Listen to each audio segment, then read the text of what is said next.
입니다. 자, 김세윤의 영화음악 진행합니다. 우선 문자가 왔습니다. 4963번. 방송 안 듣고 있다. 세윤 작가님 시간 다 된 거를 깨닫고 급히 켭니다. 작가님 당갈 떴어요. 5965번. 백햄의 힘을 어제 느꼈습니다. 당갈이라는 인도 영화 주제곡을 소개해 주셨잖아요. 근데 어제 영화 케이블 채널에서 당갈을 해주더라고요. 역시 백햄 이러면서 끝까지 봤네요. 잼났어요. 네. 근데 어쨌든 김세윤 씨가 당갈 사운드트랙에서 음악을 선곡하신 뒤에 네. 그 뒤에 또 신청곡이 와가지고 또 한 번 틀었거든요. 네. 설마 그것 때문에 영화를 편성을 했겠어요. 그런데 여기서 반전은 제가 지난주에 소개한 영화는 당갈이 아니라 시크릿 슈퍼스타였거든요. 어쨌든 그래도 이럴 줄 알았으면 그냥 처음부터 당갈을 소개할 걸 그랬나. 음악은 당갈이 나왔잖아요. 네, 그래서 시크릿 슈퍼스타에 당갈 선곡을 하나 얹었을 뿐인데 시크릿 슈퍼스타는 휘발되고 당갈만 남아있더라는 이야기군요. 당갈 이게 너무 강렬해가지고요. 네. 그때 제가 그 음악 틀면서 말씀을 드렸듯이 어마어마한 후크가 있기 때문에 그러니까요. 머릿속에 들어오면 잘 그게 빠져나가지 않는 음악입니다. 아하. 네, 그리고 약간 우울할 때 들으면 기분 좋아요. 그래요? 예, 운전할 때 들어도 좋고요. 어허. 예. 특히 인도 영화 음악들이 약간 우울할 때 들으면 되게 기분 좋습니다. 한동안 제이호 A.R. 라흐만이 한 슬럼독 밀리어네어의 그 삽입곡은 꽤 소개해 드렸는데. 네, 그렇죠. 아마 그 노래 이후로 저도 그 노래 이후로 가장 강력한 후크가 아닌가. 자이호 이후로. 그건 또 푸시켓 돌스 버전도 있으니까요. 네, 그렇죠. 네. 자, 아무튼 그렇다는 얘기 별거 아니고요. 네. 자, 오늘 영화는 뭡니까? 오늘도 약간 아주 신작은 아니고요. 음악 영화로 계속 지난주에서 좀 찾아보고 있고요. 네. 그래서 지금 현재 극장에서 상영하고 있는 영화들 리스트를 쭉 보다가 쭉 보던 와중에 어제 피아니스트 조성진 씨의 리사이트를 동영상으로 생중계했죠. 중계를 했죠. 그래서 저도 그거를 보면서 그래 이 영화다라고 언젠가 한 번은 소개를 해야 할 운명인 영화인데 지금이 그때인 것 같다. 이것이 계시인 것 같다 해서 오늘 소개를 해드리기로 했고요. 네네. 영화 제목은 피아니스트의 전설. 피아니스트의 전설. 이거 아마 이미 아마 찾아보신 분이 많을 거고요. 왜냐하면 1998년 작품이거든요. 그게 벌써 22년이 지났어요. 그런데 국내에 정식으로 개봉한 적이 없었답니다. 아, 그래요? 그 전에 예전에 2002년도에 어느 극장에서 잠깐 상영을 한 적이 있다고는 하는데 약간 그 영화 제목처럼 상영했다는 전설만 내려올 뿐 공식적으로 개봉한 거는 아니라고 하고요. 네. 이번에 디지털 리마스터링으로 지난 1월인가요? 재개봉을 했어요. 그러니까 재개봉이 아니라 공식 개봉인 거죠. 그렇죠. 그래서 1998년 작품이 2020년 초에 이르러서야 처음으로 정식으로 개봉을 해서 현재 정말 상영관이 많지는 않지만 극장에 상영을 하고는 있고요. 네. 그리고 여전히 집에서 볼 수 있는 방법들은 다 열려있는 작품이 피아니스트의 전설이에요. 피아니스트의 전설. 네. 일단 이 영화는 줄거리부터 잠깐 소개를 해드릴게요. 이미 보신 분이 많겠지만 영화가 시작하면 한 남자가 트럼펫을 팔기 위해서 악기상을 방문합니다. 트럼펫 연주자인데 자기가 애지중지하는 트럼펫을 이제 팔려고 해요. 근데 팔고 나서 아주 정말 헐값에 팔고 나서 돌아서서 나오려는데 계속 그 트럼펫이 눈에 밟히는 거죠. 자기와 함께 평생을 해온 트럼펫이니까. 예. 그래서 제가 마지막으로 한 곡만 불어도 될까요? 라고 해서 거기서 한 곡을 막 불어요. 근데 그 악기상 주인의 표정이 이상합니다. 주섬주섬 어디서 뭔가 약간 이렇게 망가진 듯한 레코드 한 장을 꺼내더니 축음기에 틀어요. 자네가 방금 연주한 곡이 이 곡 아닌가? 근데 약간 소리도 이상하죠. 망가진 레코드라서 약간 좀 늘어지는 소리가 나고요. 네네. 그랬더니 트럼펫 연주자는 이 음반을 어떻게 구하셨습니까? 라고 질문하고 악기상 주인은 이 음반을 내가 어떻게 손에 넣긴 했는데 대체 이 음악을 누가 만들었는지 누가 였는지 알 길이 없네. 그러자 트럼펫 연주자가 그 사람을 내가 알고 있습니다. 라고 하면서 이야기를 들려주기 시작해요. 네네. 그게 바로 피아니스트의 전설에 대한 이야기입니다. 자신이 만났던 피아니스트. 어떤 피아니스트에 대한 이야기인데 이 아이는 배 위에서 태어난 걸로 짐작이 되고요. 이게 뭐 유럽과 미국을 계속 오가는 예. 아주 대형 여객선, 타이타니코만한 커다란 어떤 크루즈어가 하나 있는데 그 대형 여객선에서 1900년 서기 1900년 첫 달에 이 아이가 발견됐어요. 네. 그 배 위에 피아노 위에서. 그런데 이 아이를 발견한 그 배에서 일하는 노동자가 이 아이를 키우기를 합니다. 배 안에서. 그래서 이 아이는 배 위에서 발견돼서 평생을 계속 배 위에서 살아가는. 배 위에서만 살아. 배 안에서만 살아가는. 네. 그래서 이름도 1900년에 발견돼서 1900으로 짓거든요. 네. 그래서 이름이 물론 원래 이름 더 긴데 예, 네. 그냥 사람들이 다 그냥 이름을 1900으로 네, 한마디로 1900으로 이렇게 불러요. 네. 그래서 이 영화의 원제가 원래는 1900의 전설이거든요. 근데 이게 한국에서 개봉할 때는 피아니스트의 전설이 된 거죠. 네. 근데 이 아이는 8살 때 아무도 가르쳐주지 않은 피아노를 연주하기 시작하고 그 뒤로 세상에 없는 곡을 연주합니다. 언제나 자신의 머릿속에서 그때 나온 그런 어떤 악상을 놀라운 연주 실력으로 발휘하는 피아니스트의 이야기. 천재네. 네. 그래서 이 사람이 얽힌 이야기를 이 트럼펫 연주자가 차근차근 들려주면서 이야기가 전개가 돼요. 나 왜 이거 알지 근데? 이게 아마 이미 1998년 영화라서 그리고 이게 워낙에 명장면이 많은 영화라 장면이 많이 돌아다니기도 하고요. 아마 영화 프로그램 같은 데서 소개를 했을 수도 있고요. 그런 데서 봤을 거예요. 네. 근데 이 영화를 보면 뭔가 그 아무 정보 없이 이 영화를 보신다고 해도 어딘가 이 영화랑 비슷한 분위기의 영화를 내가 살면서 한 번은 본 것 같은데 나는 이상한 기분이 들 수 있습니다. 네네. 그럴 수밖에 없는 게 이 영화를 만든 감독은 시네마 천국을 연출한 주세페 토르나토레 감독이에요. 주세페 감독. 네. 그래서 이 영화는 사실 제목을 달리 짓는다면 피아노 파라디소라고 지어도 될 겁니다. 뭔가 시네마 천국과 어떻게 보면 다른 이야기인데 사실은 네. 다른 이야기인데 전체적으로 뭔가 시네마 천국의 피아노 버전, 시네마 천국이 영사기사와 영화 감독의 이야기였다면 이 피아니스트의 전설은 그걸 일종의 피아니스트와 뮤지션의 버전으로 다시 만든 것 같은 느낌을 주는 영화이고요. 그 시네마 천국을 좋아하셨던 분이라면 이 영화도 좋아할 수밖에 없군요. 저는 그럴 거라고 생각합니다. 그러니까 이 주세페 토르나토레 감독의 특징이 뭐냐면요. 어떻게 보면 촌스러울 수도 있는 방식으로 영화를 만드는데 네. 그게 촌스럽게 느껴지기보다는 클래시컬한 느낌을 주거든요. 뭔가 고전적인 느낌을 주고요. 우리가 보통 배드타임 스토리라고 그러죠. 애들이 어릴 때 이제 부모님이 그 아이들을 재우기 위해서 읽어준 옛날 이야기. 예. 주세페 토르나토레 감독은 시네마 천국부터 시작을 해서 말레나도 그렇고요. 그리고 바로 이 영화 피아니스트의 전설도 그렇고요. 예. 베스트 오퍼라는 영화도 그렇고요. 언제나 어떤 느낌이냐면 어른들을 위한 배드타임 스토리를 만드는 감독 같은 느낌이 들어요. 그래서 뭔가 이렇게 재미난 옛날 이야기를 들려주는 것처럼 그렇게 이야기를 차근차근 들려주는 감독이거든요. 네. 무엇보다 음악이 너무나 아름답고 그 음악은 엔니오 모리코네의 작품입니다. 엔니오 모리코네가. 네, 그래서 저는 이 영화를 이번에 소개하기 위해 다시 보면서 무슨 생각을 했냐면 우리가 1927년인가요? 유성영화가 발명이 됐거든요. 그 전까지는 무성영화고 네. 재즈싱어라는 영화를 시작으로 이 지구상에 유성영화가 발명이 돼서 지금까지 유성영화 역사가 이어져 오고 있죠. 저는 인류가 유성영화를 발명한 거, 극장에서 소리가 나올 수 있게 발명한 건 어쩌면 엔니오 모리코네의 음악을 듣기 위해서일지도 모른다라는 생각을 할 정도로 이 영화에서 그 피아니스트 1900가 연주하는 모든 곡들이 다 엔니오 모리코네 작품이거든요. 예.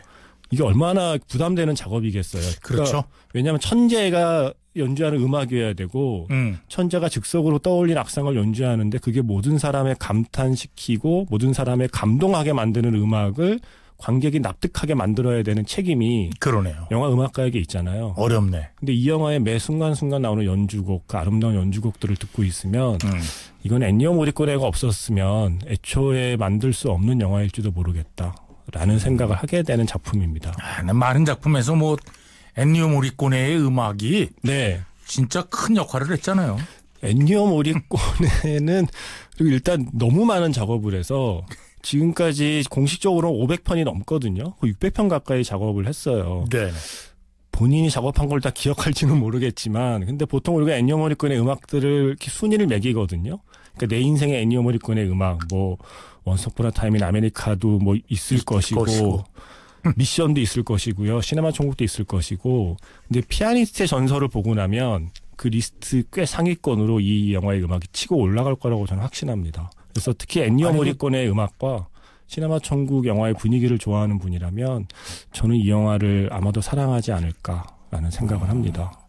아니 그래도 그 이탈리안 서부국도 집어넣어야죠. 그렇죠. 이탈리안 서부국은 근데 약간 장르가 다르죠. 이제 그쪽은. 그쪽 음악의 장르는 좀 다르죠. 마카로니 웨스턴. 네. 그러니까 그 음악도 이제 아주 고전이라 이제 잊혀져갈 무렵에 타란티노가 다시 그 심폐소생을 해나가고. 인상적이에요. 그 음악들 진짜. 그러니까 이분은 어떻게 이런 장르를 다 했나 모르겠어요. 네. 그리고 이번 피아니스트의 전설은 굳이 계보를 따지자면 미션이나 시네마 천국 계보의 엔니오 모리콘 음악을 좋아하는 어떤 서정적이고 낭만적인 엔니오 모리콘의 음악을 좋아하는 분이라면 이 영화를 사랑할 수밖에 없을 것이다 라는 말씀을 드리고 싶네요. 음악으로 한 곡 듣죠 일단. 그 영화에서 정말 인상적인 장면이고요. 네. 배 안에서만 평생을 살아온 1900가 처음으로 한 사람을 보고 사랑에 빠지는 순간에 즉흥적으로 머릿속에서 흘러나오는 음악을 피아노로 연주하거든요. 네. 영화에서는 제목도 없는 곡으로 나오는데 예. 사운드 트랙에는 제목이 있습니다. 예. Playing Love라고 하는 곡이고요. 정말 아름다운 곡이고 이 곡이 어떤 장면에 쓰이는지를 확인하기 위해서라도 이 영화는 보실 필요가 있다. 알겠습니다. 그 장면 정말 아름답게 연출되어 있거든요. 네. 자, 영화 피아니스트의 전설 중에서 Playing Love. 엔니오 모리콘의 작곡이고요. 피아노 네. 연주는 질다 부타라고 하는 이탈리아의 피아노 연주자입니다. 질다 부타. 네. 엔니오 모리콘의 그 음악 모리콘하고 계속 같이 작업했던 그 음악을 많이 연주했던 피아니스트예요. 네. 자, 듣겠습니다.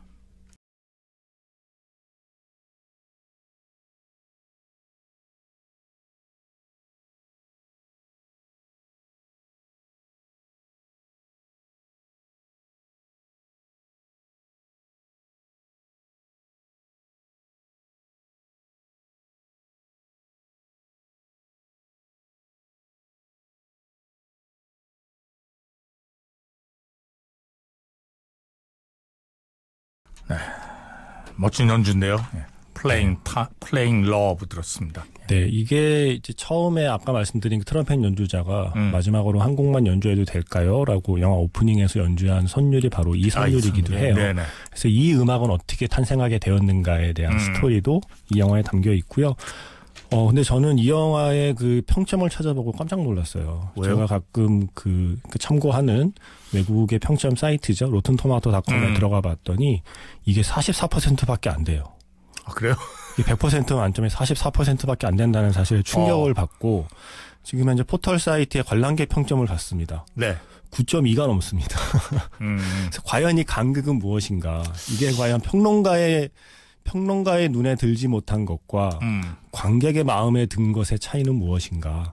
근데 저는 여기서는 확실하게 저는 관객이다. 난 평론가가 아니구나라는 걸 깨닫게 한 작품이 피아니스트의 전설이고요. 네. 누군가의 눈에는 아마 이 영화가 조금 과장된 연출처럼 보일 수도 있고 이야기 자체가 너무나 허황된 이야기처럼 들릴 수도 있지만 사실은 그게 바로 이야기의 본질이라고 생각을 하거든요. 예. 예전에 제가 그 마음사전이라는 책에서 얼핏 봤던 건데 김서연 시인이 우리가 거짓말처럼이라는 말을 자주 쓴다는 거죠. 가령 우리가 실제로 정말 그러기를 바라는 일은 오히려 역설적으로 거짓말처럼이라는 말을 붙인다는 거예요. 거짓말처럼 비가 그쳤습니다. 뭐 배가 아프더니 거짓말처럼 싹 나았습니다. 그러니까 그렇게 거짓말이라고 하는 어떤 이야기가 갖는 힘이라는 건 어쩌면 실제로 그러기를 바라는 어떤 세상의 이야기들을 거짓말의 형태로 전달하는 거니까요. 네. 그런 점에서 주세페 토르나토네는 저는 20세기에서 시작해서 21세기로 이어지는 최고의 거짓말쟁이고 유일하게 거짓말을 해도 용서받고 거짓말을 잘하면 심지어 박수받고 존경을 받는 게 아티스트라고 생각을 하거든요. 그렇죠. 영화나 뭐 문학이나 다 마찬가지죠. 네. 그래서 이 영화에 나오는 아주 멋진 대사, 유명한 대사가 뭐냐면 좋은 이야기가 있고 그 이야기를 함께 나눌 상대만 있다면 인생은 아직 쓸만하다라는 대사가 이 영화의 가장 큰 명대사예요. 어쩌면 그 문장을 믿고 있는 한 감독이 만들어낸 아주 아름다운 어른들을 위한 동화이고요. 영화 엔딩의 여운이 꽤 길어요. 이 영화 희한해요. 그러니까 네. 약간 중간에 피아노 배틀 나오거든요. 그건 거의 말할 수 없는 비밀보다 거의 한 2배 정도 과장돼 있어요. 그런데도 그 약간 그런 이야기인데 사실은 말도 안 되는 이야기를 2시간쯤 보고 나면 엔딩에 이르르면 나는 과연 어떤 배에 타고 있는가? 내가 내리지 못하는 계단의 끝에는 무엇이 있는가? 누가 과연 자유롭고 누가 과연 갇혀있는 사람인가? 등등등에 대한 생각까지 하게 만드는 정말 이상한 여운을 남기는 어른들을 위한 배드타임 스토리. 그게 바로 피아니스트의 전설이고요. 요즘 같은 때 극장에서 보셔도 좋고요. 집에서도 보기에 좋은 그런 음악 영화라고 생각합니다. 아니, 뭐 현실에서는 사실 네. 거짓말 같은 일들이 잘 안 일어나거든요. 네. 그러니까 그래서 우리가 영화나 문학 작품에서 네. 또 음악에서 대리만족을 하는 걸 수도 있죠. 저 피카소 아저씨가 말씀하셨죠.